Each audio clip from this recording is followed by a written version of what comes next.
জন্য আপনার কাছ থেকে জানবো তারেক রহমান আসবে, বাংলাবাসী হাসবে, হাসবেন আপনি, তবে আপনার মনের অনুভূতি। বিসমিল্লাহির রহমানির রহিম। আজকের তারেক রহমানের স্বদেশ প্রত্যাবর্তন উপলক্ষে আমরা সুদূর খুলনা থেকে এই লাখো জনতার মাঝে ঐক্যবদ্ধ হয়েছি। আমরা খুলনা থেকে এসেছি। আমার পরিচয়, আমি মোল্লা মোহাম্মদ মাহবুবুর রহমান, খুলনা জেলা বিএনপির সম্মানিত সদস্য এবং ডুমুরিয়া উপজেলার 9 নম্বর সাহস ইউনিয়নের চেয়ারম্যান বারবার নির্বাচিত। শুধু আপনারা জানেন, দেশ নায়ক তারেক রহমান দীর্ঘদিন প্রবাসী থেকেও আজকে সকল ষড়যন্ত্রের জাল ছিন্ন করে মা মাটির ডাকে বাংলাদেশে এসে পৌঁছেছে। বাংলাদেশের মানুষ আজকে আনন্দে আপ্লুত। আজকে বাংলাদেশ কাঁপছে। বাংলাদেশ তারেক রহমানের জন্য অধীর আগ্রহে ছিল।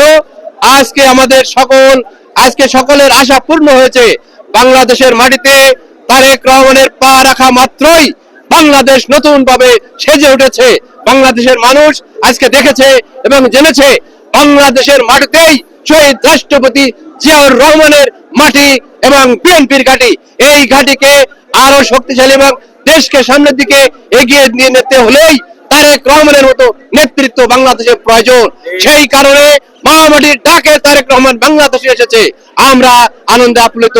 আমরা সাদরে গ্রহণ করে বাংলাদেশের মাটিতে বিএনপিকে ঐক্যবদ্ধ করে আগামী দিনের দেশের রাষ্ট্রীয় ক্ষমতায় যেন বিএনপি যেতে পারে, সারা বাংলাদেশের মানুষ এই দিকেই এগোচ্ছে। এখন তারেক রহমানের আগমনে আপনারা আনন্দিত? এমত অবস্থায় জানতে চাই, খুলনা 5 আসনে ধানের শীষ মনোনীত প্রার্থী আলী আসগার লবির এই তারেক রহমানের আগমনে নির্বাচনের কতটুকু আপনারা এগিয়ে যাচ্ছেন? আপনারা জানেন, খুলনা 5 আসনে আমাদের ধানের শীষের যে প্রার্থী রয়েছেন, আমাদের শ্রদ্ধেয় বড় ভাই আলী আসগার লবি। আলী আসগার লবি ভাই সরাসরি তারেক রহমানের নির্বাচিত এবং মনোনীত প্রার্থী। সেই কারণে এই আসন থেকে লবি ভাইয়ের বিজয়ের বিকল্প আমরা আর কিছু ভাবছি না। আমরা এখনই এই মর্মে ঐক্যবদ্ধ হয়েছি।